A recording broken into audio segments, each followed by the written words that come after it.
Hello and welcome to episode 51 of the Green Arrow, an FPL podcast by Fantasy Football Hub, as we look forward to double game week 25 with, frustratingly, the fixtures for double game week 26 not confirmed as yet, although we have got their Twitter on auto refresh, so if anything does drop, we will pick it up straight away. That will be interesting and certainly change the topic of conversation, I'm sure. My name is Fergi, and this evening Adam and I are delighted to welcome back former third place FPL finisher Andy Green, who has been on a sabbatical recently. Andy, great to have you back. Do you want to update our watchers and listeners on what's been going on in the Fantasy Guide household?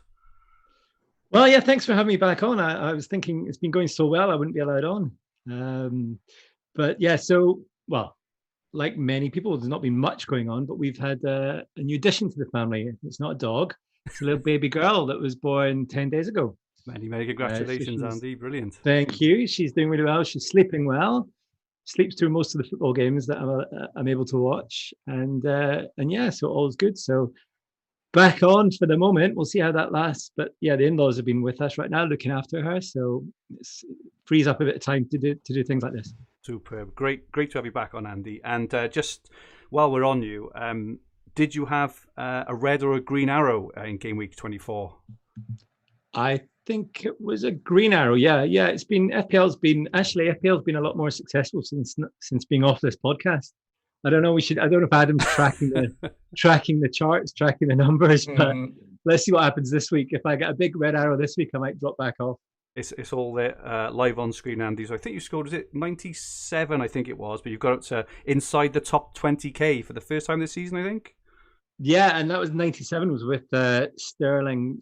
Very disappointed in Sterling. You know, I'd actually held him when most people running with double city defense. I was on the double mids for quite a few weeks, and I thought, I just thought there was a higher chance of him starting both this week, and I thought he'd been looking a bit more influential. If you look at his numbers as well, the stats aren't too bad. Obviously, Gundogan's shining above that at the moment, but I just thought I'd take a chance on Sterling over Gundogan. And watching that game last night, it was so depressing. He was just stuck out in that wing.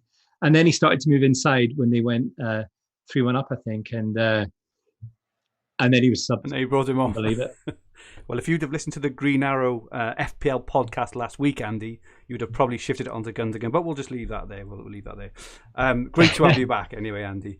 A very good evening to my co-host, Adam Hopcroft. What colour was your arrow this week, Adam? It was actually a green one, would you believe it? Makes a change. I know, yeah, but been waiting. Yeah, it does make a change. Been waiting for that. So, yeah, it was a small 20k green arrow. So, my team did okay. I did go, as I tweeted out on the Friday. I tweeted out saying that I did go with Gundogan captain. I didn't bring in Sterling. A little bit too much surgery, I felt, particularly. I think what you said was all valid. And I did go with the transfer that you suggested, although I did do my own research and it was my decision. So I'm not having you take too much credit for that. But before we go on to your team and everything, just want to point something out, because I've been bemoaning my own luck with auto subs this year. Yeah. And I know I shared my point. So I've been on to, I don't know how you pronounce the site. Is it a new PLA or whatever? But you go on to FPL Statistica and it gives you a breakdown of your season. So I have got from auto subs this season, I don't think it includes game week 23, so I'm 2 points down. I've got 10 points from auto subs, and I've actually benched 174 points, which is mad, isn't it? I mean, crazy. But Andy has got 27 points from auto subs. So, I mean, that's good. That's probably what you would expect, and I think that's probably the mean. Do you want to? Here we go. This is what it's all leading to. It is not bemoaning your luck. It's showing how lucky exactly. I am. God. Well, I know I had 22 in 1 week, so I'm guessing it's probably, I don't know, 45, 50, maybe 45.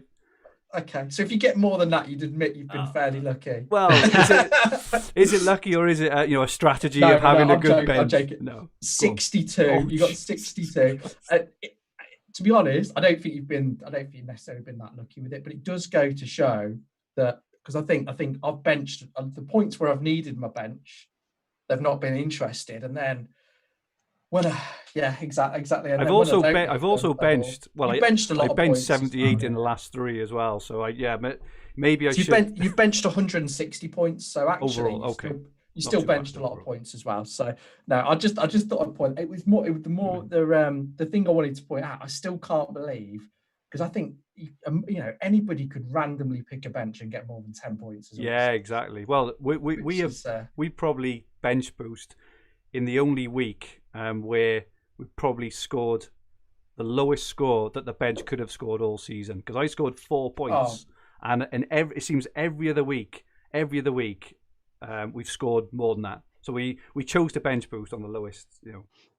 I think we both made a mistake with bench boost, because what we didn't anticipate, and I don't think we could at the time, but was that there was loads of players like Gundogan, like Saka, all these value players that actually, if you look at it now, a lot of people have got a lot of money left in the bank. So I think we thought, well, actually, we'll get on it early and get it out of the way and take advantage of these value players like Leeds in the game week. But we've probably been better to have waited. But hey ho. Okay, just a very quick look at my team on screen. So I scored 93. It was a great start to the week. I think a lot of people had a really good start, kind of 60, 70, 80 points. And then the Sunday, the Monday, and the midweek kind of disappointed a little bit. I ended up with 93, captained Gundogan, obviously. I mean, his goals as well. That second goal was absolute different class. So calm, absolutely superb. So, really pleased to have captained it. Obviously, brought in Shaw, had Pope and goals to Martinez. I mean, the toss-up, right? And Bruno, Salah, Luca Dean with a cheeky assist, which I wasn't expecting yesterday. But yeah, up to I think I had I went from 85k to 75k, so quite happy with that. And that's good. Well, set up, I think, going into 25. Obviously, we'll look at our teams a little bit later with 2 transfers in hand. I keep looking over here at this screen because I've got the Premier League site on refresh just in case anything comes over. So welcome everyone. As we are live, please feel free to join in the chat at any time. Let us know your thoughts on the topics of the relevant sections, and feel free to ask us any questions. Packed room as usual. Good evening all. James Beacock, Parky 1977, B Blair, and a FPL SWAT. FPL Geordie. He's supposed to be in work. I think he's actually changed his shift, believe it or not, to listen to our stream live. Aman24, 33 SDF, Louis, Martin Boyle, Kieran Brooks, Andrew Ferguson, my doppelganger. Welcome all. Absolutely fantastic to have you on. For any new watchers and listeners, if you haven't subscribed just yet, please press the subscribe button in the bottom right hand corner of the screen. Set the alerts so you don't miss our live streams every week right here on this channel. Also, please press the like button if you enjoy our content. So tonight we will primarily be looking forward to a double game week 25 and who the key players are that we want to try and cram into our teams ahead of the doubles for Leeds and Southampton, and who we're going to focus on over the next couple of game weeks. Andy is wildcard in this week, so that the fact that we haven't got the fixtures yet doesn't help Andy at all, because if they drop at kind of 5 or 5:30 tomorrow UK time ahead of the deadline, that is not going to be much fun to do, especially if there's a surprise or two chucked in there. So we're going to take a look at Andy's wildcard thoughts and his current team. We will reveal our double game week 25 teams and plans, look at the best captaincy options game week 25, give the competition results from game week 24, and look to give away another prize this week before finally taking a look at the top of the Green Arrow podcast mini league. Sheila, Callum and Raphael, welcome to you all as well. Okay, so firstly, just a couple of brief points, some injury points. There was a quote from Pep this morning from Ben Dinnery. He provided a positive update on Gundogan, saying he is much better. It is not a big issue, but to avoid risk, we gave him a few more days to recover. It looks like he's going to be ready for Arsenal and Borussia Mönchengladbach, which is obviously really important. Probably some other items of note is that Calvert-Lewin, I believe, has been asked fit by Ancelotti this afternoon, or words to that effect. Ben Mee, if people are holding on to Ben Mee going into game week 25, he should be back from his concussion. It looks like Kyle Walker-Peters is going to be out for a few weeks Hasenhüttl has said. So that has potential significant implications for double game week. And Calvin Phillips, Bielsa says he cannot give a timeline, which again I'm sure we'll discuss, because that will be very interesting, because without him they are not the same team defensively. And the big news, and I'm very interested in your thoughts on this, guys, Kevin De Bruyne back on the grass last night. Adam, what do you think of that in terms of, is he a kind of rush back in the team, break your teams, or can you wait a few weeks?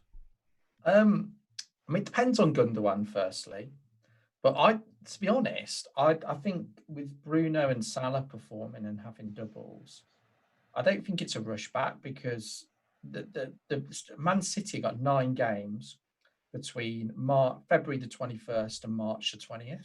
Pep has said he will rotate. City have arguably played better without De Bruyne in the team. So I think you can confidently say now that De Bruyne will be rotated in those matches. And I think 11.5, whatever he is, 11.5 million is a lot for a player that rotates. And when, and if you look at the numbers when Gundogan was and De Bruyne were playing together, Gundogan was still scoring really well. So for me, I'm not particularly interested at this stage unless he's consistently getting 90 in the league and we see that pattern emerge. But I think Pep, I imagine that I think he's proved the squad have proved that a lot of the players can be trusted. The likes of Mahrez, Foden, Bernardo, they're all really stepping up. So I think I personally think that he'll rotate a lot. And I think that doesn't help. But I think it's a little bit, if you've got a couple of the defenders like Diaz and Cancelo, at least one of them should start, so you benefit with the clean sheet there. And you should have enough funds to cover, to be able to get other good defenders in case one of them doesn't play. And I think Gundogan is such a good price, you're not really going to want to let him go. And I think if there is rotation, look at the cheaper City assets. So, because I don't think we'll see as much. I doubt Bruno will miss a match. Salah at the moment, I don't see him missing many. So that's my initial thoughts. I mean, he's a quality player. His stats were great, but I'd probably avoid at the moment, or wait and see and just see if there's any patterns that emerge in terms of where he plays. What do you reckon?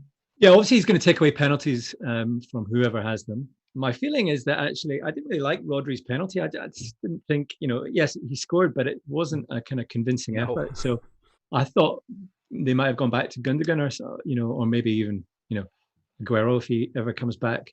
But yeah, obviously KDB will take away the penalties from the others. But yeah, I agree. I don't think he's going to be rushed back in and certainly not going to be playing the way that City have been playing. What is it, 17 matches unbeaten? I just don't think that he is as key to them in Pep's eyes as he was, say, 2 or 3 months ago. So, yeah, at 11.8 million or whatever it is, he's quite an expensive asset to be in there if he's going to miss out on probably some of the easier games, right? So, when you've got Gundogan there at 6.1 or 6, depending when you got him, probably a bit cheaper. I think that's the sensible move for now. So we know that City, from Pep's quotes, we know City have got a couple of double game weeks coming up. You're on your wild card, and I'll be interested to get Fergie's view on this. A few weeks back, we said Cancelo, Diaz, and Gundogan we felt were our best picks. We talked up Sterling last week. What if we can only have 3 now? If you were resetting, which 3 would you go for? If kind of money was no object in terms of structure, it would be Diaz, Cancelo, and Gundogan. Now, I mean, we'll get onto my wildcard later, but a bit of one of the big debates is whether to use those funds from going Diaz to Stones, because that would enable an easier shift up to Kane for Spurs' double game week. That would probably enable me to keep Ings over Bamford, who Bamford really doesn't have.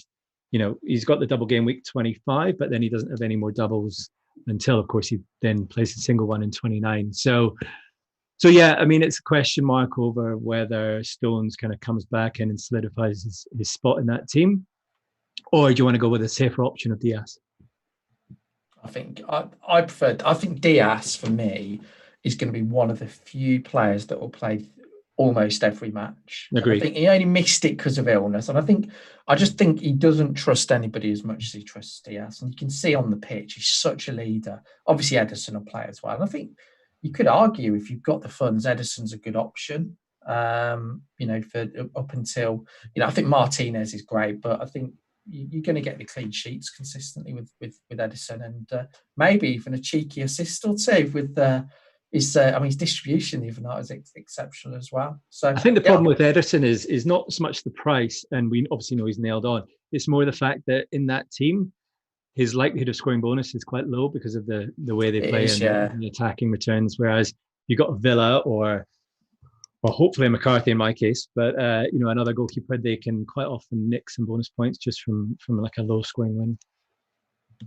I think as well that there's a couple of points. So I think in terms of the three players, I'm really happy with the three I've got. So I've got Gundogan. So don't forget that Gundogan was scoring points and scoring goals before De Bruyne got injured as well. It didn't. No, I agree. He was. It didn't sort of coincide. He was doing it there, and I think that Diaz, as you've mentioned, is nailed, and Cancelo, like again, how he doesn't get more attacking returns is unreal. But I know. Really, really happy with those three. I think the bigger sort of question to ask around getting De Bruyne over these next few game weeks is who don't you have, right? Because I'm struggling. So my dilemma for next week is potentially I might have to, if I want Kane next week for the double in 26, at the moment I have to remove either Salah or Bruno. Now, how do you fit De Bruyne in there as well? I think it's impossible. Feels like you've been trying to remove Salah all season, Fergie. Well, I didn't have him all season until the week which he started his 5-game week blank. That's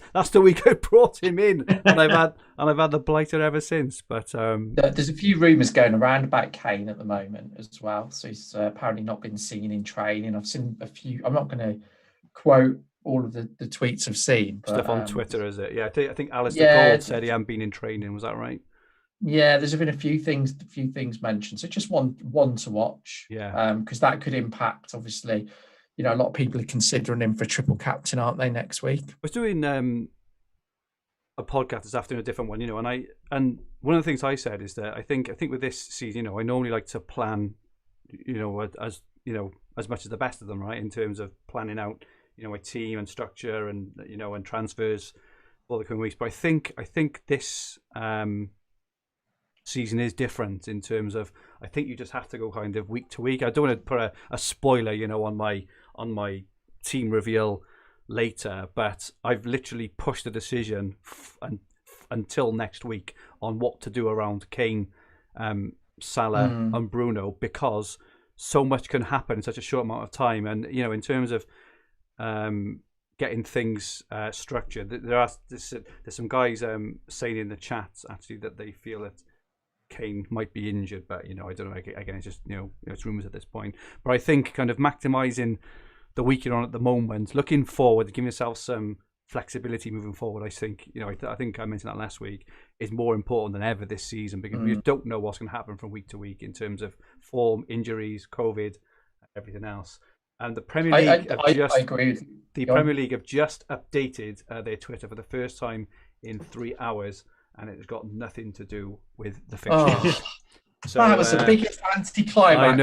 I know, but we've been waiting because they haven't done it for ages. But they've just put a thing about who's got the PL's silkiest skill. So sorry about that, everyone. But anyway, so yeah, Adam, you mentioned around the fixtures for next week.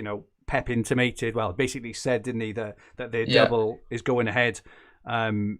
In 26 and probably in 27. Other than that, we've had nothing confirmed. We've now got Ben Crellin's updated planner on screen. This is up to date. It's going to get at the moment. In terms of what we know now, Andy, I'm interested in your thoughts as a wildcarder, especially. What are you thinking at the moment in terms of the next kind of game week or two?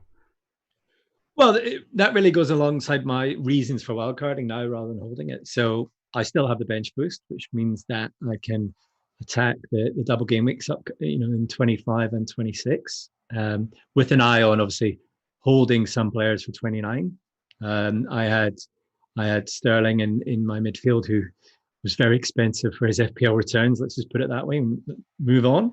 And then I also didn't have really any or not enough Villa assets. I wanted Martinez, and I think Watkins is looking great these days. So I really wanted to get him in my team as well. So with that in mind, obviously looking at maximising Southampton and Leeds for 25. Yeah. The Southampton fixture is the one fixture in 26 that I'm kind of looking at, because that might slightly shift my my wildcard, because currently I have 3 Southampton players in there. But if they do not double in 26 and they don't double in 27, then that might slightly change the picture for me on them. But yeah, so I think the Leeds assets I'm looking at, obviously Bamford, Rafinha, kind of speak for themselves. I don't need any explanation there. Dallas is probably, I mean, let's be honest, he's not in there for his defensive, returns. It's more the attacking returns. But with news that Phillips is out, is also slight concern, because obviously their clean sheet potential drops. But also, if you look at Dallas with and without Calvin Phillips, for some reason he seems to have greater attacking returns when Calvin Phillips is in the team. So knowing that he's out now is a slight question mark. But given that I am wildcarding and they're going to have that game in, I believe they're definitely nailed on to have that game in 29. I think it's something that I can ride with. And if I don't think I'm just doing a hokey cokey on a cheap defender for Leeds. I think I'll just sit him on the bench until 29. So yeah, so for me, it's a pretty simple structure. The Southampton game or the Southampton doubles are the question marks. And obviously Tottenham going into 26, you want to have at least 1 or 2 of their attackers, I think, for that double. Okay. Adam, what about you? What's in your mind, kind of knowing what we know at this present moment? You hit the nail on the head, I think, earlier. The things we seem to get, things change so quickly game week to game week, and I think you just got to play what's in front of you at the moment. And I think that's probably, I think some of the moves I've made have been a little bit too long-term focused. I think focus on what is in front of you now. I think a lot of people doubled up on Burnley defence last week. I think it paid off handsomely for some people. So I think attack the fixtures that we can now. So I've stated the obvious here. I think Leeds and Southampton are the places to look this week. This is all subject to us finding out about 26 and 27, because if Southampton double in 26 and 27, which they possibly can do, it would make them very, very appealing, and particularly someone like maybe Vestergaard, who, if he just had a double in 25 and maybe not in 26 and 27, you might think, is it worth it? But if they've got 6 games, then I think it could be worth looking at him. So yeah, I think focus on the fixtures that are in front of you is what I would say, and which is Southampton and Leeds at the moment. They're the teams to look at. Yeah, it's hard, isn't it? But we were hoping to be able to talk about kind of longer term play in terms of players like Vestergaard, example of maybe Ings and others as well. In terms of if they had the other fixtures, they'd probably be better picks and kind of one off in isolation. Just a couple of players. They're not necessarily for this week. We'll look a bit more in depth in a moment at Leeds and Southampton players, but a couple of players I got my eye on maybe for next week. All the coming weeks. So we say, I brought Luke Shaw in last week. I'm so pleased I did. You had some stats, Adam. Did you on Shaw or some observations on Shaw? Yeah.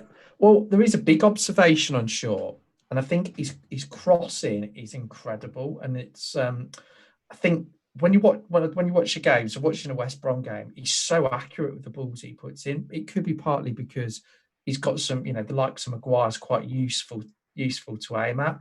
But I think the cross for the Fernandez goal was fantastic. And some stats and this is looking at across the whole season. So we've got players who have made 30 successful crosses, 30 successful crosses, and have got at least a 35% accuracy. And there's only 4. So Shaw's one of them. Can you guess the other 3? Might be worth putting a few people putting names in the chat. Oh, wow. Is this got over 30 plus crosses and over a 35% accuracy? Ward-Prowse is not in there. He's about 20-25% from what I remember, which surprised me. De Bruyne? Nope. I don't think the Son is. Son isn't, no. So you got, I'll tell you who they are because we've gone. Yeah, So, we've got Mason Mount. Wow, is okay. incredible crossing stats. And actually, it makes sense because we watch him from set pieces. His delivery is very good. And Chelsea have got a lot of big players in there as well. So he's got, he's 37% of the crosses he puts in are successful, which is incredible. You've got someone like Trent is about 20%, maybe even a little bit lower. But if you look at the last 6 game weeks, Luke Shaw has put 20 successful crosses in. He's way ahead of everybody else, which is brilliant. The other two, I don't think I mentioned them, were Gross and Andros Townsend, which was the surprise one in there. The likes of Creswell, Robertson have done quite well over the season, but not as well. So I think Creswell was about 29-30%, which is still pretty decent. But I think the big thing with that is because of how good his crossing is, he's going to get a lot of assists and create chances from them. And it's the one stat he's just really, really dominating at the moment. And I think he's a really, really good buy. And I think that even more so having watched the West Brom game. And I think the Europa League, I think United having that is a good thing for Luke Shaw because it means they can play Tellez, who actually also has an incredible delivery. They can play Tellez in those games. So I think Luke Shaw is an option at 5 million. And he's got the fixture in 25 against Newcastle. We brought him in last week based on the fact that he had West Brom and then Newcastle. It'll also very, very likely have the double Chelsea and Palace, in 26. Which I think are good fixtures from United from a defensive point of view. Because United this season, I think every big game they've drew 0-0. There's no doubt in my mind that for 25 and 26, Luke Shaw is a great pick at that price. Question mark is, what are you guys going to do when 29 rolls around? Because they clearly do not have a fixture, and are you just going to be taking hits, or are you just going to be rolling with kind of 5 or 6 players, or do you have a free hit? I can't remember if you guys have your free hit. No, we waste our free hit, didn't we? Because this is the thing, right? You've always got to have in the back of your mind what you're going to be aiming at for 29. Are you just going to let it roll with a lot of blanks? I think, we've both got Luke Shaw at the moment, so it's not really.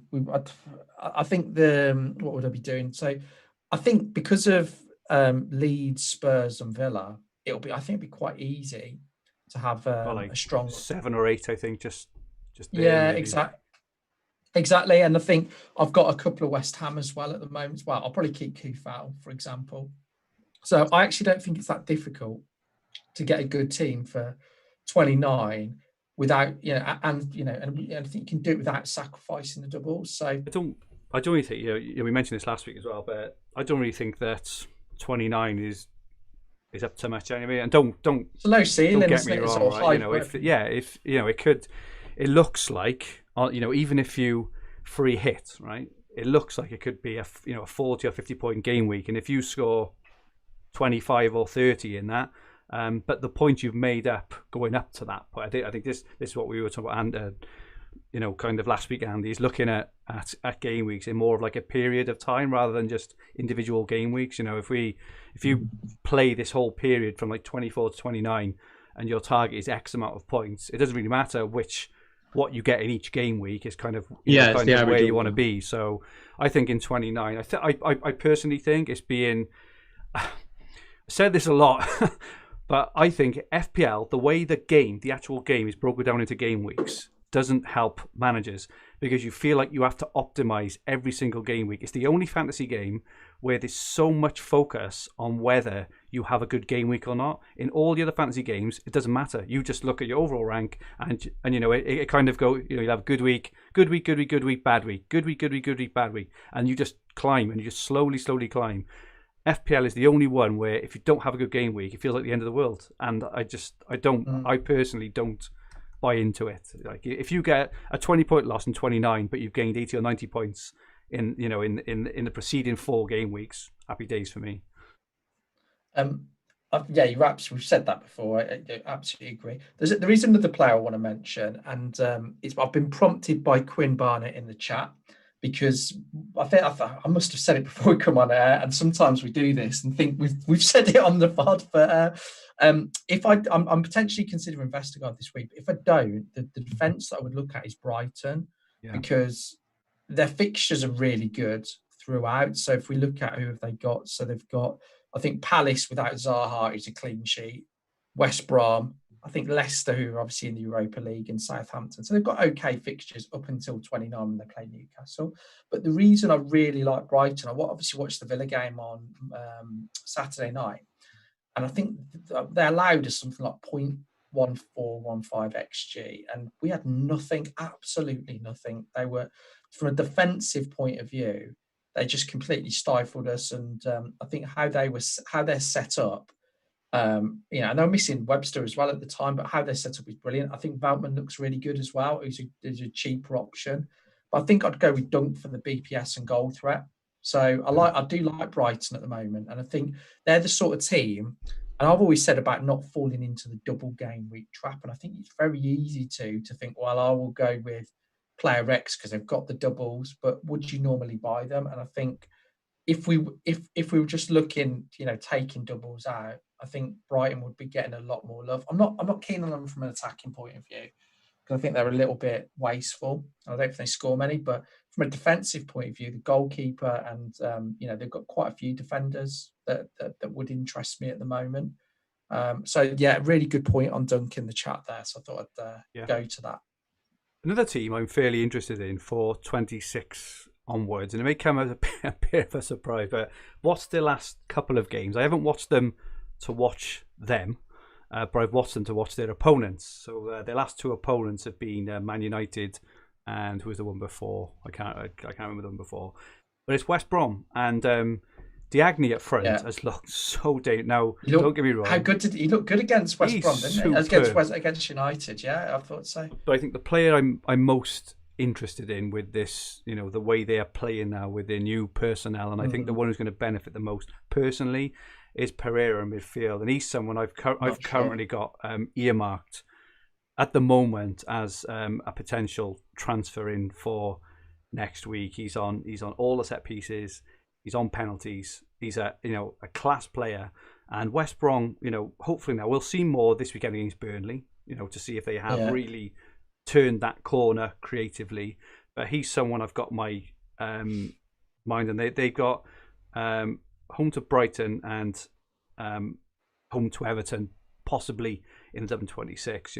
They've also got Newcastle, could potentially be a double as well in 27. But yeah, those two I really, really like. I think I take your point on West Brom, because they looked better against United. I mean, United dominated the game, but West Brom arguably had the better chances. I like the striker, but I think in that bracket, Ollie Watkins, for example, is the same price Bamford is. You're probably not going to go there. But I think with Pereira, the only thing to be careful of is he got taken out of the team a few game weeks back, and is he somebody that could be sacrificed at certain times? So it's just one to watch. And now I don't see West Brom scoring loads of goals. I think we've been waiting for the big Sam clean sheet to come, and I think if they do shore up, particularly for the for the double, because they could have I think like you said, their fixture, particularly 26 to 28, are quite good. Someone like Ajayi could be quite good from a set piece point of view, because he does seem to get a lot of chances from set pieces. But I mean, I think we're maybe clutching at straws by so bigging up West Brom at the moment. You said that about Gundogan, but we'll leave that there. Did I? Is that my exact phrase I used? It was something like that. Pereira and the other team Ajayi. we haven't really talked about, and I haven't really considered them. Probably a mistake is Leicester. So you got Maddison and Barnes there. Maddison is in the last 5 games. Maddison is second for shots, 17 shots. That's one below Bruno, and they've got the double in 26 that should be confirmed, and then they got Brighton and Sheffield United up after that. So Maddison is a decent option at 7.3, as is Barnes 6.8. I like Leicester, and I think they did well, particularly the last 15-20 minutes versus Liverpool. But I think Maddison, I probably prefer Maddison over Barnes, because, and a lot of people will point to the stats of this and go, well, he's got, Barnes has got the higher goal involvement and all of that. But I think Maddison's got more quality for me in terms of his in terms of end product, and I think he will typically outperform his stats more than more than Barnes will. You know, Barnes, I find Barnes a little bit frustrating. He's brilliant. He's very quick. He can get in, but it always seems like he wastes a lot of chances. And I think from a BPS perspective, I prefer Maddison. The only thing is I think there's a slight price difference, which. Well, let me ask you the question, Adam. Do you prefer Maddison or Grealish for the upcoming fixtures? Because clearly it looks like both are going to have a double in 26, and then Villa potentially have a double in 27 or 28, whereas Leicester don't. I think on Grealish, there's been a lot made about Villa underperforming, particularly the last 5 game weeks. And a lot of people have said it's because we've been playing the same team. I think it's partly that. But I think the COVID factor has been huge, because what happened, we had 3 weeks without proper training and playing football. Now, if you think back to the start of the season, it takes teams 5 or 6 games to get going again. We had Man City first, so that's an energy sapping match to start off. And I think for us, it's been quite difficult from that perspective. I think Villa will kick on now, and I think we've had a little bit of a break because we had so many fixtures consecutively. So we've had a little bit of a break now.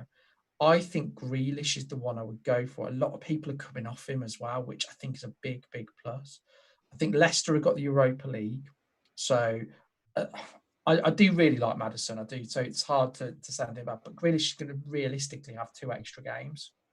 And he's going to be an option in game week 29. So I think whilst a lot of people don't like Grealish, I think he's a good one to go back to, because also as well, what's happened with Grealish is a lot of teams have targeted him and put 2 players on him. And if I think I think Villa will work that out, and Grealish, particularly towards the end against West Ham, he swapped sides. So I think the team will improve, and I would probably. I've not seen anything that makes me doubt Jack at the moment, other than I think the team have been a little bit tired, but I expect that to change. Okay. Well, I mean, he's way behind Maddison on the stats, but I just think Grealish, for me, really passes the eye test. He's just always involved, always looks dangerous, but he's just not performing in it from an FPL point of view. Yeah, he goes in spells, so Grealish does, and I personally expect it to change back, and I expect him to kick on again. The other reason I expect it is because Maddison, Mount, Saka are all performing fairly well at the moment. He's so motivated to go to the Euros that I think he was naturally was going to have a lull at a certain time. But Villa aren't involved in anything else other than the league. Plays 90 every week. I think Maddison is a great option, but I think with those potentially 2 extra games, that sways you towards Grealish. That's why I don't see much between them. But I think if you're looking at it, Grealish plus has got 2 extra games. I think that's a big plus in his favour. And a few people in the chat don't ask Adam about Grealish. So, Andy, what have you done getting Adam started on that? Andy's a wind-up merchant.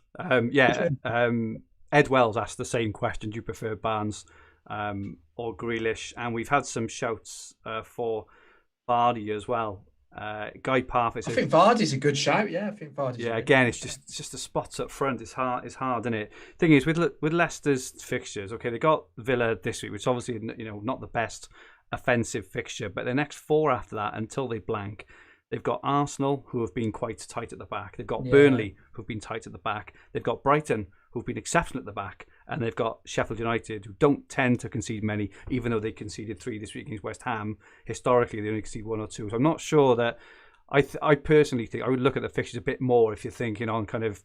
Because I've heard shouts of like doubling or tripling up on Leicester. In terms of form, absolutely. And don't forget, they also play Europe in between all those games as well. So I'm personally not as sold as some on Leicester for those reasons. I think they've got Ndidi in the team though. They're a different team. He's so important. Yeah, agree. And he was brilliant again the weekend. So I think keeping him fit is really important for Leicester.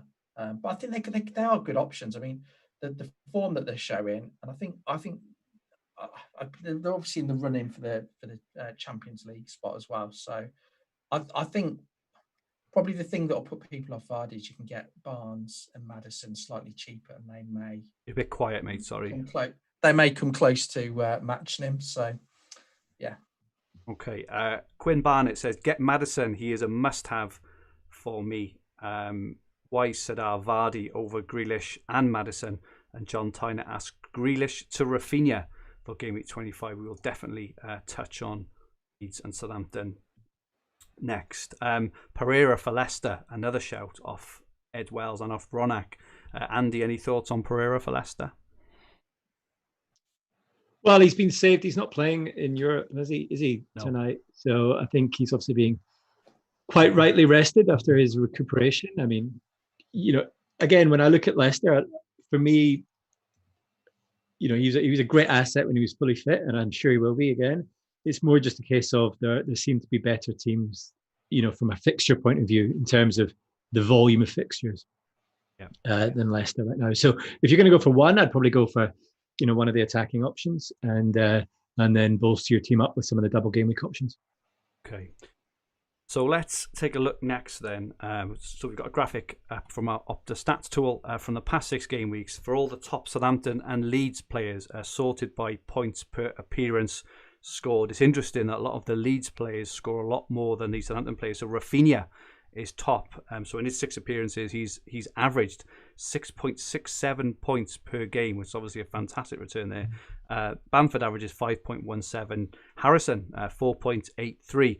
Dallas 3.83, Meslier 3.8. Strike, who I'm interested in your guys' thoughts on him, because I don't think he's a brilliant defender, but he's very, very dangerous at set pieces. My goodness, he could have scored a hat trick the game before he scored last weekend as well. Yeah, and then looking at Southampton, so Armstrong is top with only 3.8, Ward-Prowse 3.5, Minamino 3.3, Ings only 3.2. So there's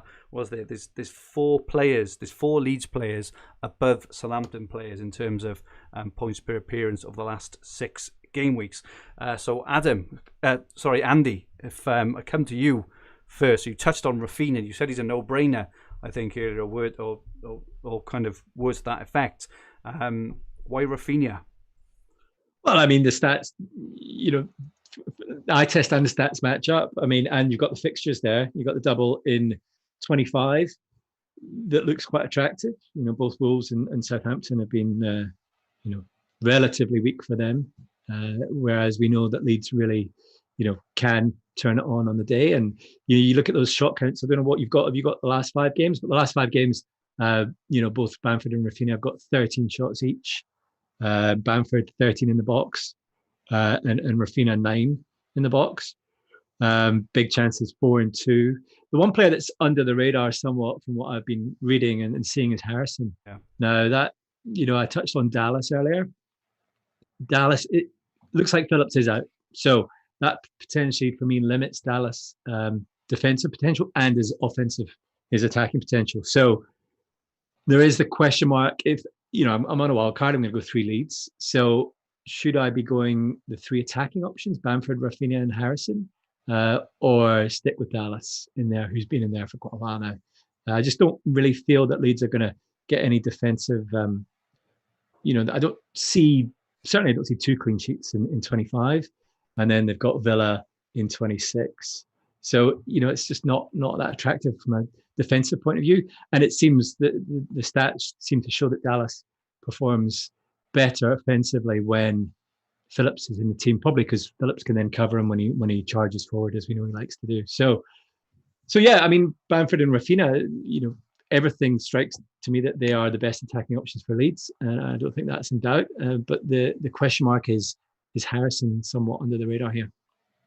I think he is, but the reality is, if we look at the set of our teams, it's unlikely people are going to have 2 spots in midfield to get 2 Leeds midfielders in. And I think then, so your choice really is Rafinha or Harrison. And I personally think I think Rafinha stepped it up in the last 5 or 6 games. There's only in the last 6, I think since game week 20, so it might be the last 5 matches but the only player to outscore Rafinha is Bruno Fernandes. which is there's not Bruno Fernandes. So Gundogan. Fernandes has the same amount of points. So Rafinha has stepped it up massively, and I think he was unlucky not to get more assists versus Palace. I mean, some of the skill he did in that game was incredible.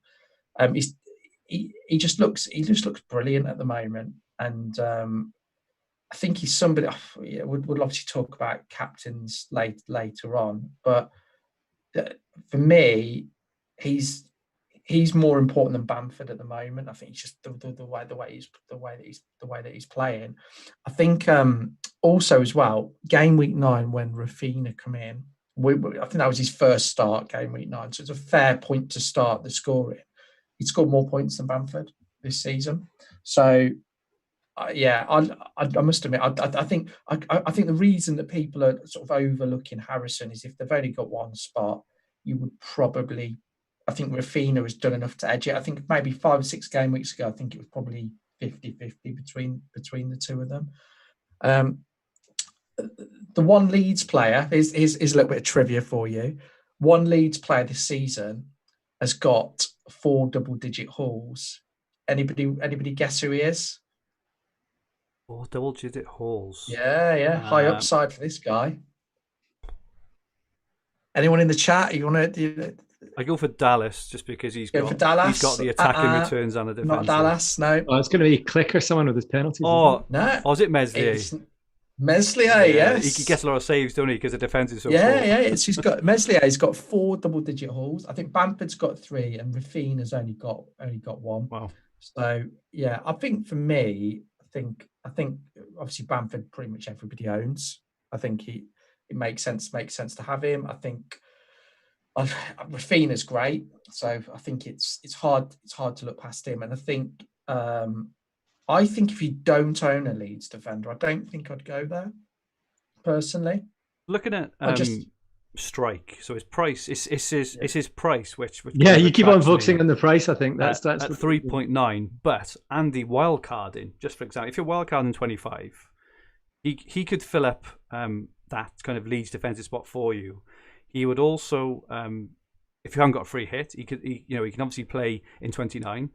And then within the rest of the time, he's leaving on your bench for the rest of your season. You've got the cheapest player in the game, almost. I think. What do you think about that? I like that. Listen, I think if you need the funds, it's an option. But right now, it's not that. 1 million difference is not, a huge requirement for me. And I think Dallas has shown that he has that attacking output potential. Okay. I think a few people have mentioned. I've seen Ayling mention in the chat. I like Ayling as a right back, and I think if we get assurances, he'll play. Definitely.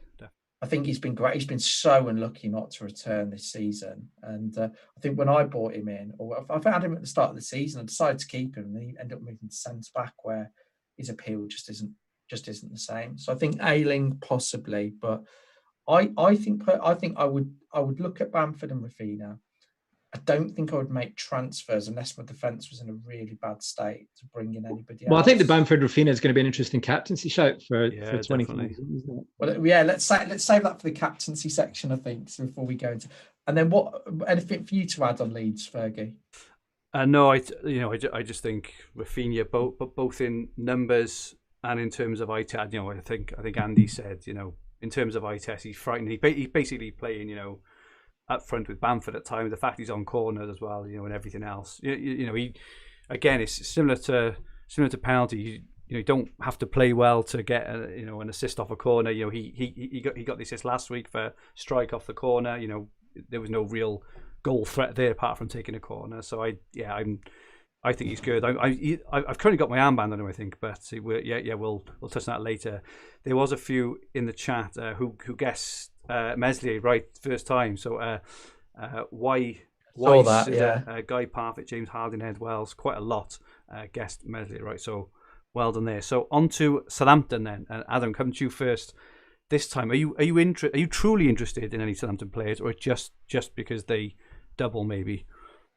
I think the double gives them more appeal, and it gives you the more. I think there's the opportunity of a really high upside this week. I think, like a lot of people, the player that interests me most is Danny Ings, and I think he's been I think the returns haven't been there. I think he's got like 3 goals and an assist in his last 11 Premier League games, which isn't great. I think Southampton have had a lot of injuries, and actually, Ings is the sort of player that you can see hitting a run of form. So if you look back maybe over his last 4 or 5 matches, he obviously scored against Wolves in both the Cup and the league games. Newcastle, I think he hit the post and missed a couple of big chances. Against Villa, he had a goal VAR. They should have had a penalty. He created 2 big chances which were missed. So I think the writing is on the wall for Ings to have a big haul. I think I think a lot of people will look maybe at Chelsea's defensive stats and think, is it really a proper double game week? But I'm not sure Chelsea have been properly tested yet. I think Sheffield United, the last 20 minutes, huffed and puffed against them. But Ings is capable against anybody. And the great thing with Ings, if he scores, it's probably 8 or 9 points, isn't it? In the bag. He's brilliant on bonus, isn't he? Yeah. Yeah, so I think Ings will be coming in for me for Antonio, almost certainly. I think if Southampton, and this is a big if, have 3 double game weeks in a row, I think it increases the appeal of someone like Vestergaard massively, because particularly playing Leeds, because Leeds are very frail from set pieces. So I think it increases, I think, and their fixtures, it seems like they've got 1 good, 1 bad, 1 good, 1 bad. So over the course of, I think it's worth looking at them if they do have those 3 consecutive doubles. I think you could look at Ward-Prowse, but for me, I have a look at their midfielders. When you've got the likes of Rafinha, Gundogan at those sort of prices, and then they're also competing with the likes of Maddison and Grealish if you've got more funds. I just don't see it personally. I think Ward-Prowse is a sort of player as well. And same with Soucek as well. You just have to start them every game because you can't predict their returns. All of their returns, the majority of Ward-Prowse's returns are set piece based, aren't they? He does very little in play. Yeah, that's right. So what will happen is you'll have him and then you'll bench him for a game and he'll return. And it'd be too frustrating to own, I think. So I think there are other options, possibly Minamino, possibly Redmond. They could do okay. But what about Armstrong? Yeah, I think he's done all right, but I just wouldn't want any of these people longer term versus the other assets. So it's a transfer in and transfer out, because in midfield in the next couple of game weeks, let's say you mentioned Armstrong, you mentioned any of the Southampton midfielders. Are you going to want to ditch Gundogan? Are you going to want to ditch your Leicester mids? Are you going to want? Who are you going to want? We've got Rafinha coming in this week, so they're just, for me, the midfield spots at the moment are the great spots to have. I think that's where most of the points tend to be coming from. So I just wouldn't mess around with someone like Ward-Prowse or take a punt in that area. So I think for me, the 2 that I'm really considering this week are Danny Ings, possibly his captaincy as well. I think he's a good captaincy option, and Vestergaard. But Vestergaard will only be if they have 3 doubles. If it's not confirmed, I will probably go with someone like Lewis Dunk instead, because I have to downgrade Robertson to do the Ings move. So it sort of goes hand in hand, if you like. And Andy, are you interested in any of the Saints? Yeah, I mean, very much. This is, as I said earlier, this is the one set of fixtures I really want released, because it's the one aspect of my team that could be changing. Because I currently have Vestergaard. He's incredible attacking threat in the first 11 games of the season, right? 3 goals, NPXG of 1 for a defender. Ings is for me, we talked about these spots being precious, attackers and midfielders, but yeah, he's looked a lot better in the last few games. I think that Redmond, the addition of Redmond up front, seems to have livened up Southampton, or possibly it's just because they've had other players coming back, right? Although I know Kyle Walker-Peters it looks like he's out again. But yeah, I mean, Adams, stats-wise, is actually performing pretty well as well. He's had, despite in the last coming on from a sub, he's had 4 big chances in the last 5 game weeks. But, with the penalties aspect in there, and we know how clinical Danny Ings can be. So, yeah, I mean, he secures a precious forward spot for me. And I'm currently running with McCarthy and Vestergaard on the basis that they do have these set of doubles coming through. Do you think so that's just because we had a question in the chat, a couple of points of FPL SWAT, Ed Wells, Aman24, do you think that McCarthy's place is safe? There has been some chat about him losing it to Forster. Well, if his place was in doubt, he should have lost it already, right? That's the way I'm looking at it. And he still is retained that spot. So until I see or hear differently, I think he's secure. He should have lost it by now. Okay. I personally think just on Leeds and Southampton, I think that the fact that Leeds have lost Phillips, I think will help Ings in the second game, and that's one of the reasons I'm really thinking of getting Ings. I'm not too bothered for Ings personally. Don't think he's going to do much against Chelsea defence personally, but he could do something against Leeds. My issue is that if I use my second transfer on him, I'm going to probably want Kane the week after, and if Ings hasn't got the double in 26, it almost feels like a bit of a waste because I'll likely then have to use a hit to take Ings out to get Kane. So it's just all a bit. This is why we need the fixtures. If Ings doubles, you just get him. But yeah, you do that many games, you get any games, you can make as many transfers as you want. It's only 4 points. The upside of it, I think, is worth it personally. Yeah, I think someone mentioned it in the chat, and I kind of agree. Is that for it, I just can't see him doing much, if anything, against Chelsea at all. So you're kind of relying on the Leeds game. But I do think with Phillips out and with Walker Peters out, a couple of people have mentioned as well. Southampton, have they lost their last 6? And are not playing well. That Leeds Southampton game could be a bit of a goal fest if both of them are out. You could see Ings, Bamford and Rafinha potentially all having a bit of a field day, which would lead me on to the fact actually that I personally wouldn't be looking at any of the defensive options unless Southampton, as Andy says, get the double in 26 and 27. I've got Dallas in my team, so I'm obviously leaving him in. I'm not going to take him out and I'll play him, but I'm not sure I would be getting him in with the news that Phillips is out. Personally, I'm not sure I'd be buying a Leeds player just for the 1 week. We just had a couple of questions earlier on, Quinn Barnett and a couple earlier off, just around Chelsea, around Timo Werner and around Marcus Alonso. So Alonso was the last one on my list, not so much for 25 or 26, but in 27, 28, just before, potentially look at those wild cards or free hits or whatever else. He is home to Everton, and then we've got Leeds, and his stats are just absolutely off the scale, his attacking stats on Monday night against Newcastle. Obviously, he's always been an absolute machine. I'm not that too bothered on Werner personally. Adam, what are your early thoughts on Chelsea ahead of a couple of games in a couple of weeks? I'm not too excited about Chelsea, to be honest. I think the manager has shown a tendency to rotate a lot. So if I look at all the options, Alonso, if he was now again going to be playing absolutely every week, he could be a great option. But I'm not convinced he will be. I think that is an area he may rotate. I think Azpilicueta is interesting, but he's quite expensive. When you got Shaw and the Man City players are all cheaper, or particularly if you bought them for that price.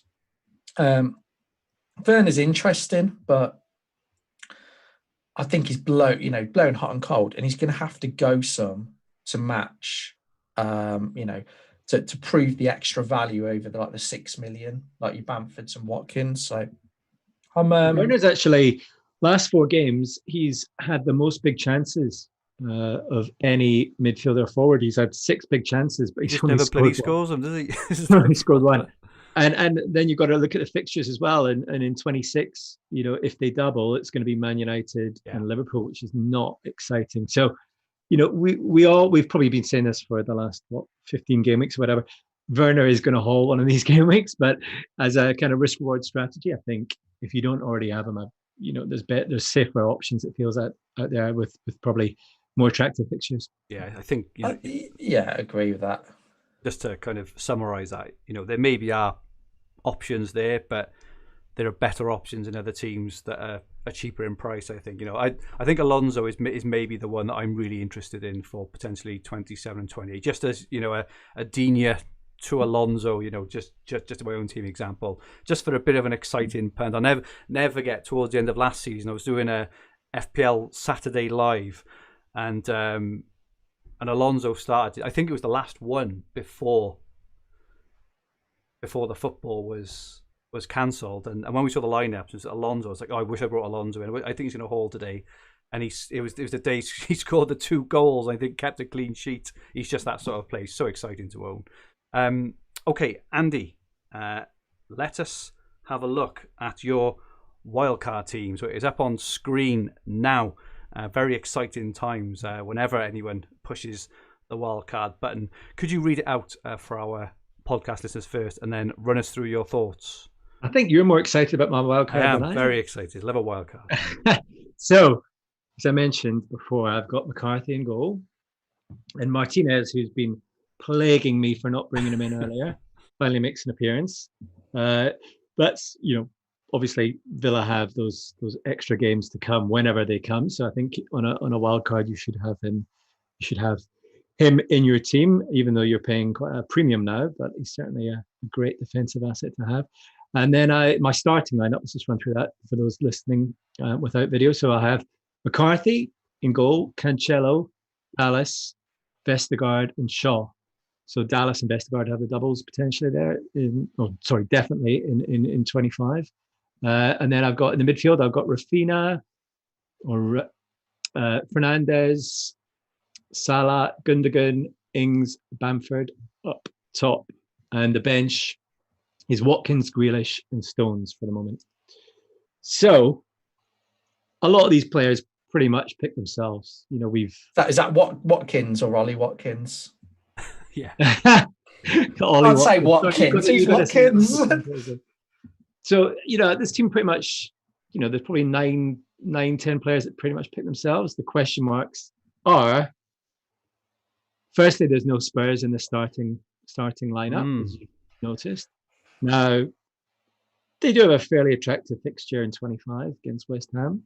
Very likely to double in 26. So I'd certainly need one of them in for 26. And this is probably the biggest, decision I've got to make is how to get Kane into this team. Well, you're on wildcard. So I should have mentioned, actually, Adam asked me earlier, I do have, with this team, I've got 4.5 million in the bank because I've got quite a high team value. So with this team, as it currently is, I can move Bamford to Kane for 26, assuming that Ings... You've answered the question there, then, haven't you? So I think it looks good. A couple of questions. Have you got bench boost firstly? Yeah, well, the bench boost is one of the reasons I'm wildcarding. So okay. The reasons I was wildcarding, I've got bench boost. My team needed a restructure with the likes of Sterling in there, and I didn't have enough Villa or Leeds assets going forward. In terms of Spurs, you say about. Have you got money in the bank, Andy? I've got 4.5 million. You have got 4. And I can either do Ings or Bamford up to Kane. Now, Bamford was obviously more attractive to switch out if Ings gets all these double game weeks. The difficult decision being then is that I probably have to run with Stones over Diaz.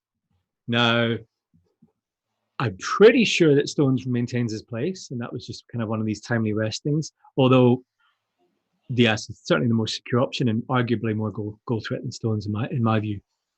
So it's a slight downgrade in my eyes from Diaz to Stones to enable Bamford up to Kane, unless I ditch Dallas and go with your strike option. Are we looking for 29 there, Andy? Well, I know that there's still a potential few games, but I'd be to kind of be firmly ruled out, but. I would have obviously the 3 Leeds players. I would be able to bring in a Fulham player, probably one without a hit. And then I've got, I'll probably bring in Son for Salah going into 29. So, I'm willing to take some hits for 29 for the right players, but we don't have those fully determined yet. So, I've got an eye on as many doublers linking in with having a fairly solid base for 29. Looks a fairly solid team there, Adam. Do you think it's quite hard to pick a fault? I think the only fault I could maybe pick is that it's looking very similar to my team now that I haven't used a wild card on. So I suppose my question is, what team did you have before to feel the need to wild card into this? Is it just for the fact of playing the bench boost? Is that all you're really Well, I had the playing bench for? boost, so I wanted to maximise and attack that. I actually went with 3 Burnley last week, which I guess it did work out with Loughton and Pope. Oh, Could have been a bit better with the second clean sheet. And I had Sterling in there taking up a lot of funds and wanted to move him on. Yeah. And I didn't have my only Villa asset was Grealish, and I really wanted Martinez and Watkins. So combination of factors really, but I just didn't have the right team in my eyes, and I still had the bench boost. So what better bench boost to play in 26? Probably the last large game, double game week we will have. In the pre-season pod we did, Andy, and then and in a couple of early pods we did at the start of the season, we talked about wild cards and stuff, and I think we mentioned at the time about leaving the first wild card in case of issues with COVID, which obviously did happen. In terms of the second one, are you fairly comfortable now that this is the optimal time to use it, and you're not just using it just to try and get a bit of a boost in 26 and 27, or do you think it is the optimal time?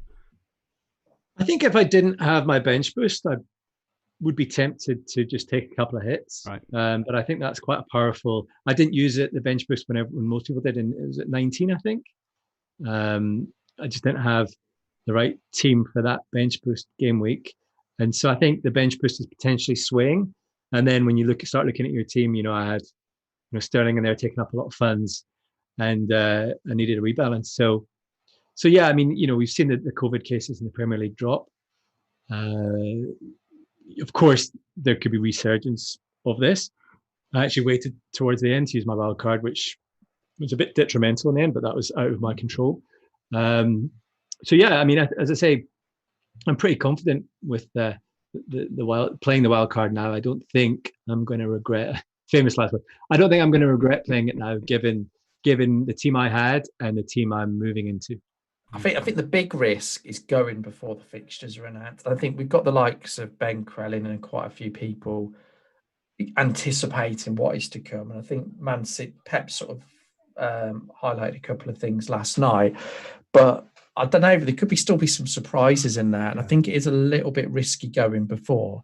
I can see why you've gone. I think the majority of the pick, so I like the Shaw pick. I think that's a decent pick. I can see why you've picked Vestergaard.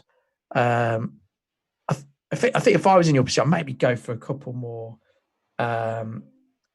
Maybe stick a few more differential picks in there.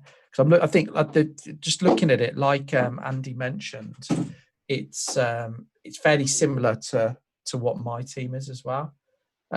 Which maybe Fergie, maybe we're just ahead of the curve. And maybe that's what I was alluding to. There you go.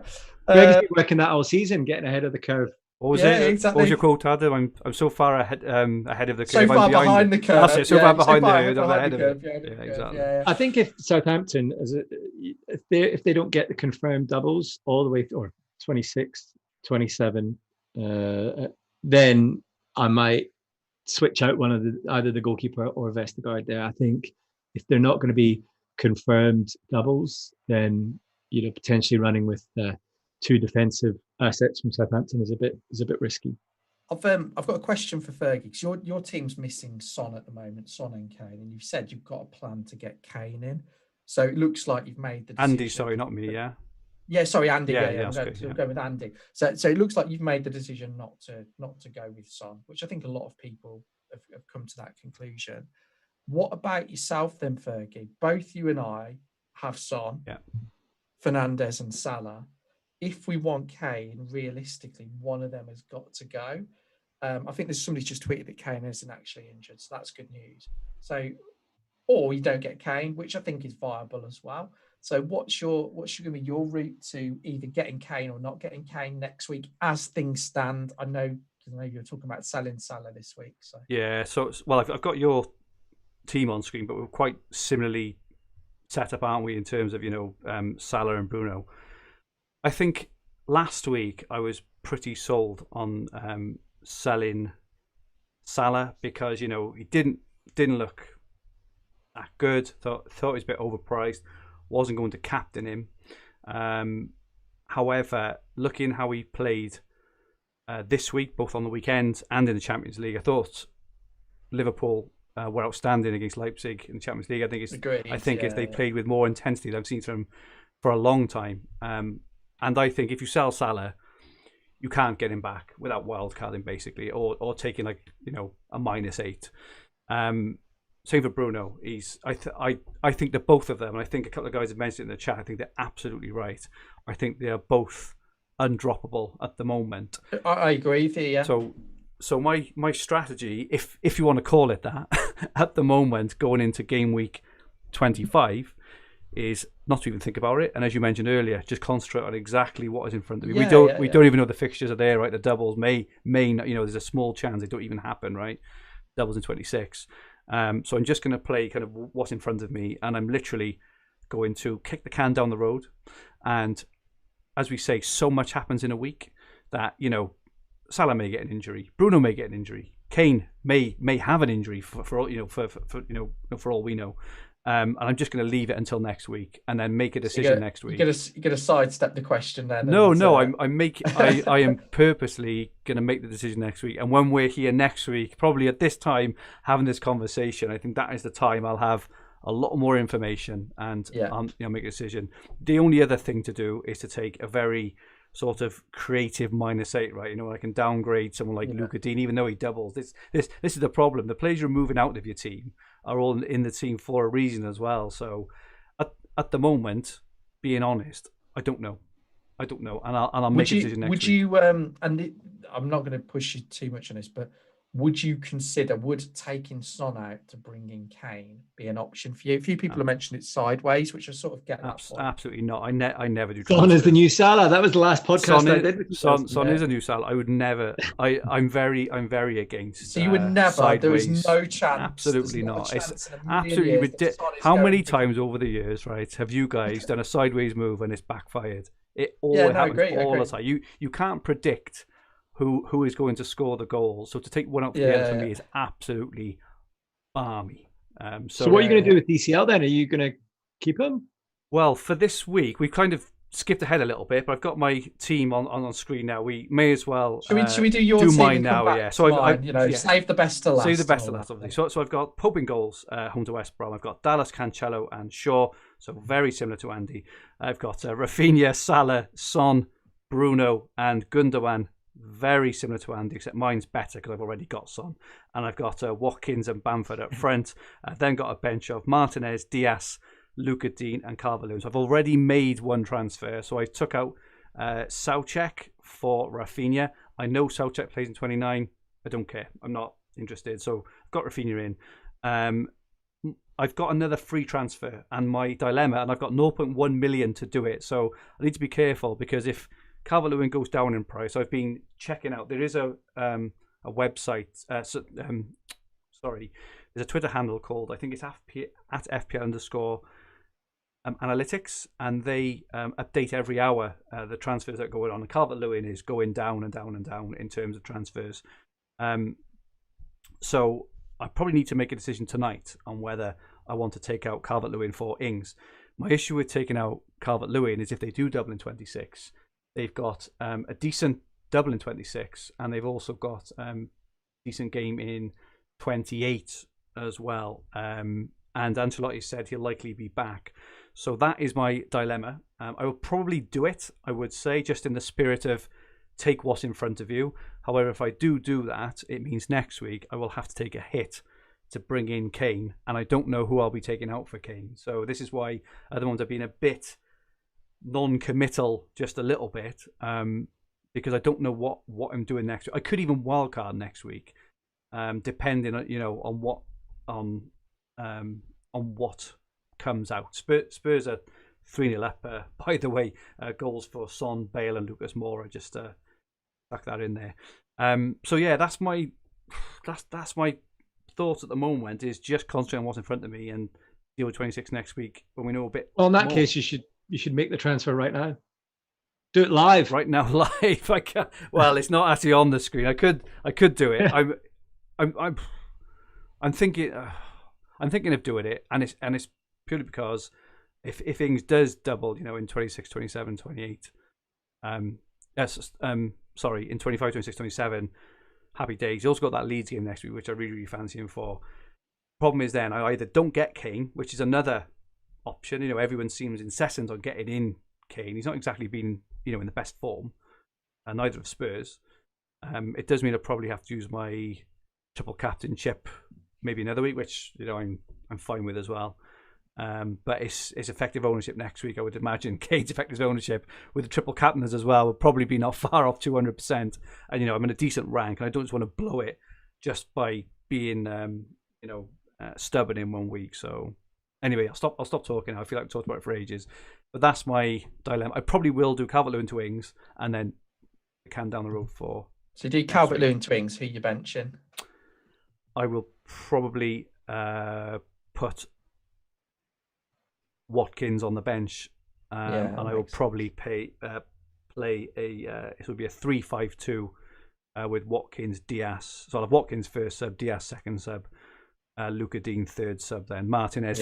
Again, I'll have a really strong bench. I'll probably score a load of bench points, but I think that's my. You don't need to worry about that. You'll have a few players missing, and you'll get another 30 points. And then FPL Geordie says, wait till the pressers. The problem is I've only got an open one in the bank. So if Calvert-Lewin goes down and Ings goes up, which I think is pretty reasonably likely, then I'm priced out. So if I got to do it, I probably have to do it this evening. So that's me. Then have you guys looked, I know you said you're going to focus 1 week at a time, but then coming into 26, it sounds like you're going to have a lot of players and a very difficult benching headache. Yeah, I mean, I got a really good team. I just won't have Kane. I have a benching headache, but I've had worse headaches. I mean, I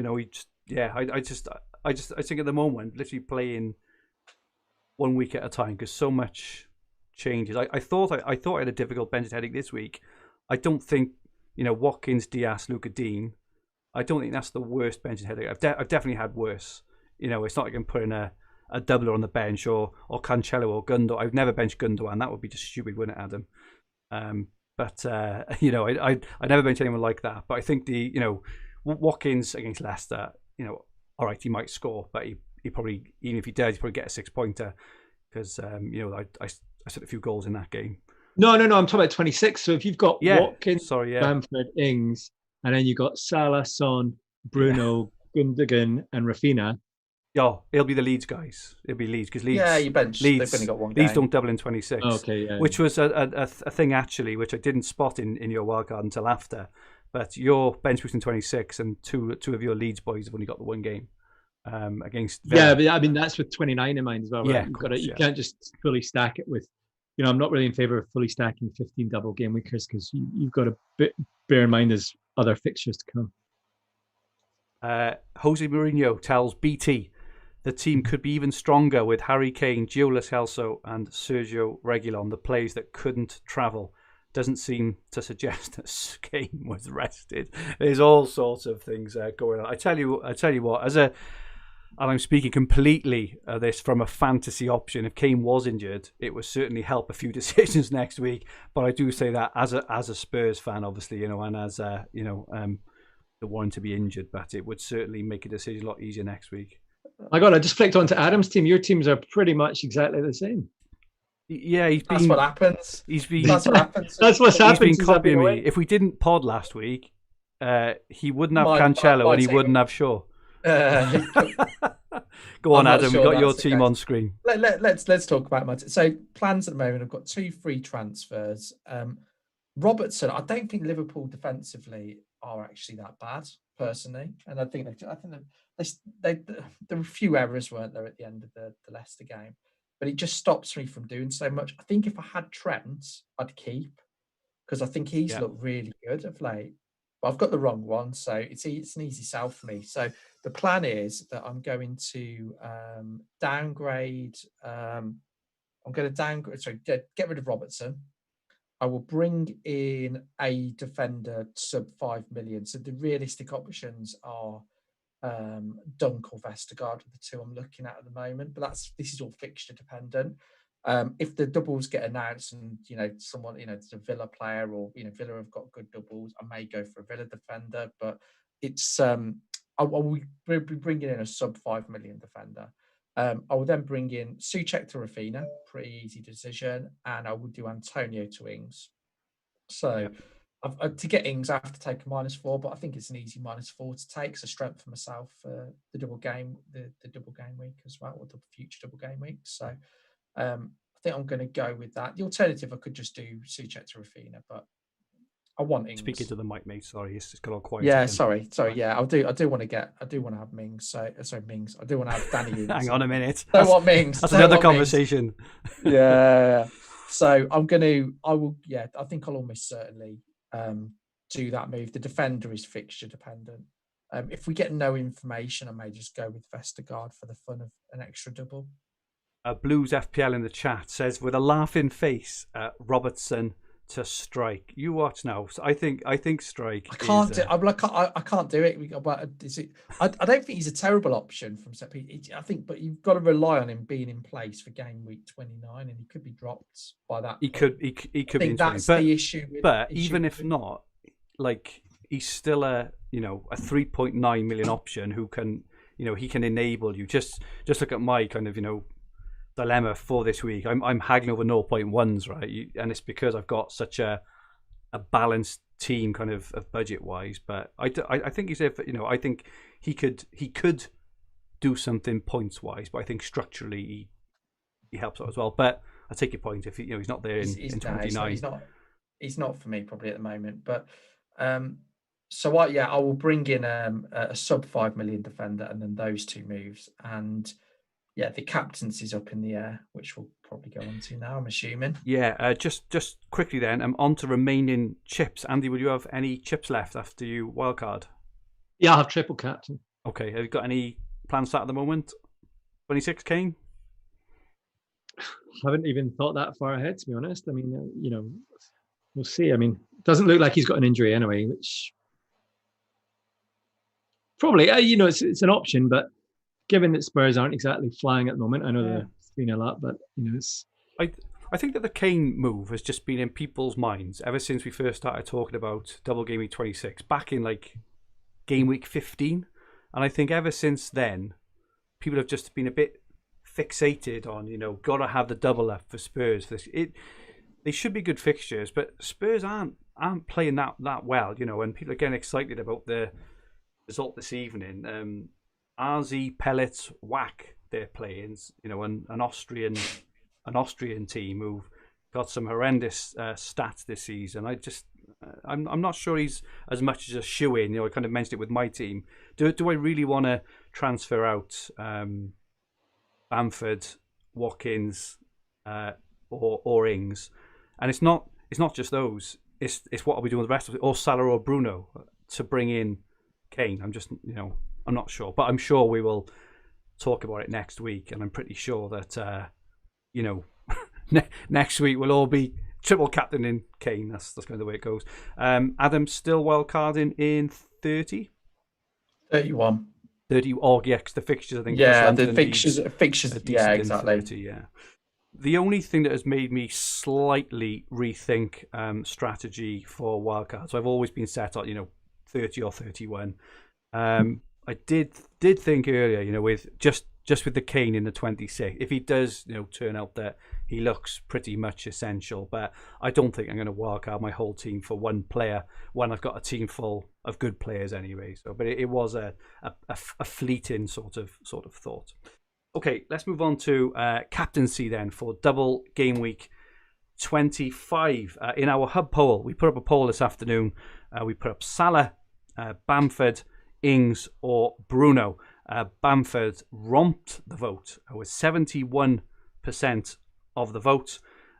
Second place was Bruno, a single game week player, ahead of Ings in third, who had 10% of the vote. And then Salah, finally, the informed Salah against a leaky Everton, had just 5% of the vote. So, Andy, because you haven't been on for a while, come to you first. Talk us through your captaincy thoughts for double game week 25.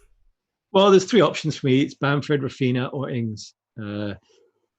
Looking at the fixtures, I think the Chelsea fixture puts me off Ings slightly, although you could argue it's kind of counterbalanced by Leeds being a great fixture. Yeah. So from that perspective, I'm looking more at the Leeds assets. And I think Rafinha's a better player to watch. However, Bamford with the penalties and slightly, I think they're pretty even for kind of shot counts over the last 4 or 5 game weeks. But I think the penalty factor is just edging Bamford for me at the moment. I'm not really too worried about ownership. I mean, I know ownership's going to be, really I just want the points, and yeah. It's not. I'm not swaying towards Bamford because I think he's going to be ahead of the polls, and I just genuinely think he is the best captaincy option with that. Not just in the attacking team, but just with the heavy shot count he's having, the high big chances. I think it's 4 big chances in the last 4 games, and he's got penalties with that in his locker. Okay, Adam, what's your thinking at the moment? Mesley, he's going to say Mesley. No. He's in my team, but I'm not gonna captain. I think it's there's 3 obvious choices, which I think is Ings, Bamford, and Rafinha. I think the ownership of Bamford is gonna sway a lot of people towards Bamford. As I've mentioned earlier, Rafinha's got more points than Bamford since he started. So I see it as a week where there's a really good opportunity to bet against Bamford. And I'm not saying I'm going to do it, but I've taught you through the logic here. If you go with Rafinha or Ings and they outscore Bamford, you've got the potential of quite a big green arrow. So it's just your appetite for risk. And I'm undecided here because I think with captaincies, we've always said it's so difficult to pick where we've played 1 or 2 games, but they've all got 2 games on it. So it's so difficult to get it right in such a short time frame. There's a lot of variance involved. There can be a lot of luck involved as well. So I don't see much at all between Bamford and Rafinha. I think I probably will go the Leeds player. I just don't see much in it at all. And I may just go for Rafinha for that reason. I think he's looked a little bit livelier in the last 5 game weeks. Yes. The only downside to it is that if you don't captain Bamford this week, effectively he's going to be probably like Bruno will be as well, because he's got a good fixture. You're effectively saying there's going to be 2 of my players in my team that I don't want to score points because of the effective ownership. Worst, isn't it? It's the worst. It is, and that's possibly the thing that's making me think, because I know you should always go with the person you think is going to get the most points, but also you want to enjoy FPL. And I think betting against Bamford means if you don't captain Bamford this week, you've just got to hope he doesn't do anything too substantial, or that relatively gets outperformed by whoever you do go for. So I think it's really close between Bamford and Rafinha. I'm tempted to go for Rafinha. I think he's more exciting. That's where I'm at the moment. But as a fact, with captaincy, it's just always there's such fine margins, and it could be a little bit of variance that Leeds get a dodgy penalty or whatever it is that swings it. So I'm undecided at the moment. But yeah, I'm very similar thoughts on that, and I think that the thing which is edging me now, I had it on Rafinha earlier, just like I am quite a risky player with things, kind of, believe it or not.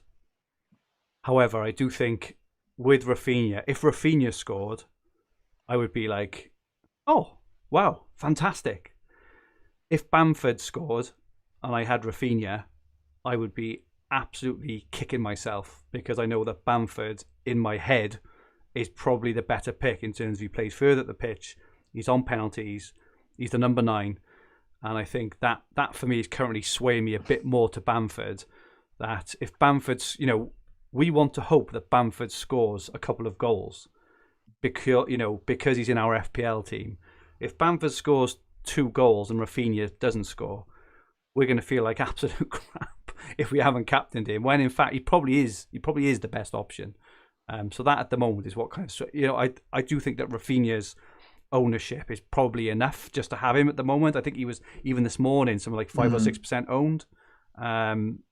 That's the way, things change every hour. I could go off this podcast and think, no, stuff it, I'm going for Rafinha. But ownership aside, though, guys, who would you think is the best captaincy pick? Because I think there's a huge I focus. do. Yeah, that's where you should really be aiming, unless you are, so far down the ranks and you hate the rank. I completely agree. But like I said, I think that if Rafinha scores, I would be pleasantly surprised. I would kind of expect Bamford to score, and I think with that mindset, I think it's leading me towards Bamford is probably the right option, even though Rafinha is probably the more sexier option, if that makes sense. Is there any love at all for Salah or Bruno as a single game?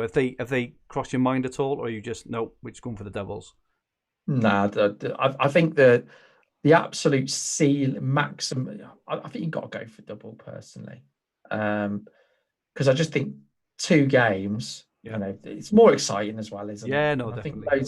I think I think obviously if the word double wasn't happening, I think those 2 players would be heavily captained. But I think you've got two bites of the cherry. They're already effectively starting with an extra 2 points. So they're starting with Bamford's starting with half a goal already, just for turning up, isn't he? So yeah, I think you've got to go for the doubles personally. There's still a slim chance that Villa get a double in 25, isn't there? It's quite slim. I think it's possible, but I would expect it to be announced before tomorrow if it's going to happen. Yeah. I don't think it'll be 25 personally. I think they'd have announced it by now because it seems like they've sorted the fixtures.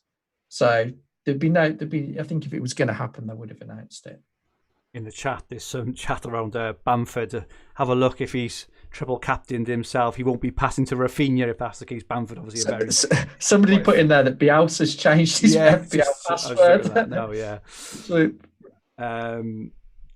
James Peacock says Bamford on pens, Rafinha on corners, absolutely. Quinn Barnett says Bamford and FPL. Geordie said Bruno could get a 15-pointer against us this week. Guy Parfait currently sat at 3.8k. Haven't got the bottle to go for anyone but Bamford. Really interesting thoughts there. Many thanks to @FPL Mahomes. I think he's American, so I probably haven't done that any justice whatsoever, Mahomes. But he's going to be scoring our captaincy picks now every week. I've got the scores from last week, and last week I actually topped the charts. So because I picked Gundogan, who was going to be the top point scorer, so I topped the charts last week. Now then, Adam, we'll come to you first for this one. Out of those 4 options we mentioned, in which order do you think they are going to score the points? Okay, I will go Bamford first. I'll go Bamford, Ings, Bruno, Salah. Okay. Or safe. Okay. And how about you, Andy? I'm going to go Bamford, Bruno, Ings, Salah. Bamford, Bruno, Ings, Salah. I'm going to go Bamford, Bruno, Salah, Ings. I'm going to go a bit different. I don't really fancy Ings this week. I just don't bring him in then. No, it's 26 and 27. This is the thing. If we knew the fixtures, if he wasn't playing in 26, I don't think I'd bring him in. But because he's very likely. He's very likely. He's not. He's not that like. Well, I think it's about 50-60%, which we're not. So he probably will definitely double in 27. I think, and he's definitely going to have more than one. This is the only thing why I'm kind of. Could scupper your Kane plans though? I think if you're not sold on him, don't bring him in. Let the people that like him get all the fun with the points. Yeah, but is it the foolish one then, right? When I'm sat on Calvert-Lewin or Watkins or whatever, and Ings scores a couple of goals, and I'm like, why didn't I just play the sensible move and just get Ings in? Which is probably the sensible move, but at any rate, I know I am playing quite boring at the moment. It's not like me. I think I think being on the Green Arrow has kind of helped me play a bit more of a steady game. I would normally be all over the shop selling Salah for -12 and all sorts of like we were talking about a couple of months ago. On the Fantasy Football Hub predicted points tool, Bamford is top by quite a margin as well, 9.1 points. Ings second on 7.8, Rafinha third 7.4, Meslier fourth 7.2, and Harrison fifth. So a lot of leads, so 4 leads in the top 5, and then Ings stuck in there. So pretty much reflects what we've been talking about for the last kind of hour or so there. Competition time for our YouTube watchers. So every week, all our YouTube watchers have a chance to win a Fantasy Football Hub mug, which I think Andy's got this week. That one there, the one that Andy is showing up there, they really are fantastic quality. We are selling these too, along with other Hub merchandise in association with that FPL merch. There's a link in the description below, and we're currently running a 20% off discount using coupon code FFHub20, while Fantasy Football Hub members can get 25% off. So for Game Week 24, the top scorer was Ola Aina with 20 points, which unsurprisingly no one hit. We did have guesses for Areola, and we even had a guess for Adarabayo, but sadly no one did guess Aina, so no one wins the mug this week, sadly.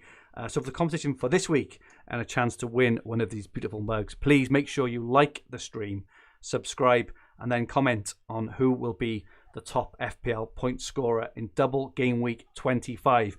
It is limited to 1 entry each, and if there is a tie, we'll do a random draw for the winner.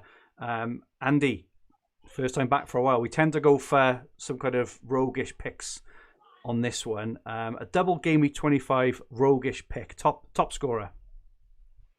Well, I think it would be my the unwanted Leeds player for me. It would be Harrison. Yes, I think that's a really good shout. Adam, what about yourself? I'm going to go for Nathan Redmond. That is a good shout. Yeah, just a bit. I'd never get him, but he's got to win something. I'm trying to think.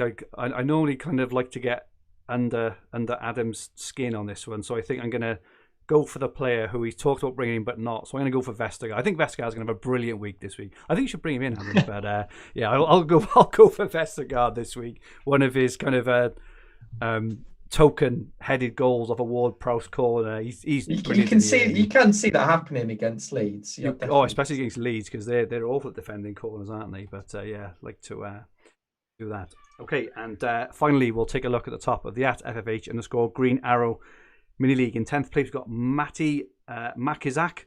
9th place, Matt Graham. 8th, MC Laugh. 7th place, Ivan Dahald. 6th, Victor Sandberg. 5th, Vigard Knutson. 4th, Tammy Donahoe. 3rd, El Kamali. 2nd, Luka Bubnich. And 1st, so FPL Safa, this is Kevin Rose. He was 14th overall in the world last year. He scored 103 this week and is now up to 8th in the world. Many congratulations, Kevin. And many congratulations to everyone in that top 10. Some shouts we've had for the top point scorer in the chat. Maro Zaraski, Dallas, James Beacock says Strike. That's who I should have gone for, Strike. Casa says Bamford. We've had some more picks for Rafinha, Sadio Mane, Minamino, Vestergaard. So yes, best of luck to everyone there. If you get it right, you will win a mug for sure. Okay, so that is it from us for this week. Many thanks, as usual, to all our loyal watchers and listeners for all your great comments and questions and interaction. As usual, we do really appreciate it. Adam, best of luck to you for double game week 25. Where can people get hold of you? On Twitter, ahopcroft13. Love your job. And Andy, many thanks for doing it. Great to have you back on. Hopefully we'll have you back on again very soon. Where can people get hold of you? On Twitter at FPL Fantasy Guide. Good job. And my Twitter handle is at Fergi222. So this podcast and video will be on the Fantasy Football Hub YouTube channel, with the podcast versions available on all major podcast platforms. If you liked what you watched, please press the like button. Everyone press like. Please press like. And remember to subscribe to the channel in the bottom right-hand corner of the screen. If you enjoyed your listen, please rate the podcast and leave a comment. If you could leave 5 stars on Apple Podcasts, just leave a comment. Tell us if you enjoyed it or not. Anything we did well, anything we could do better. Always open to feedback. If you want more Double Game Week 25 chat, then FPL Heisenberg and John Nellis will be live on this channel in an hour and 5 minutes time. So live at 8 o'clock. So make sure you don't miss those guys. If you want more Double Game Week, no doubt they'll be talking about Leeds, Southampton, captaincy and everything. Double Gaming 25 if you want, a different perspective of those guys. Our handles on Twitter, Instagram and TikTok are at FFH_HQ, and our podcast Twitter handle is at FFH_Green Arrow. Make sure to give us a follow. Say hello, it would be great. And if you could retweet the podcast out tomorrow, it would be absolutely fantastic.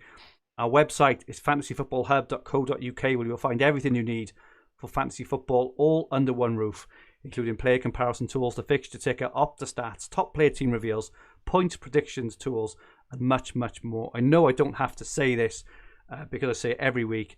If you haven't signed up to Fantasy Football Hub, what are you doing? What are you doing? Join the tens of thousands of fantasy managers and sign up to the Hub to use all our amazing resources, some which we have demoed today in our comparison tool, points prediction tool, Opta stats tool, every fantasy tool you can ever imagine, all the team reveals from all the best fantasy and FPL managers around. That includes Sky, Telegraph, Sun Dream Team, Fan Team, Footstock, anything you want, all on Fantasy Football Hub. Click the top link in the description below for a free trial. You will not regret it, we promise. We will be back next week to look ahead to the mighty, hopefully mighty Double Game Week 26 and beyond, where we will all be very likely saying that we're not bringing Kane in, and then bringing in Kane, putting the chip on him. We'll see. Stay safe all, and may all your arrows be green. Good night all.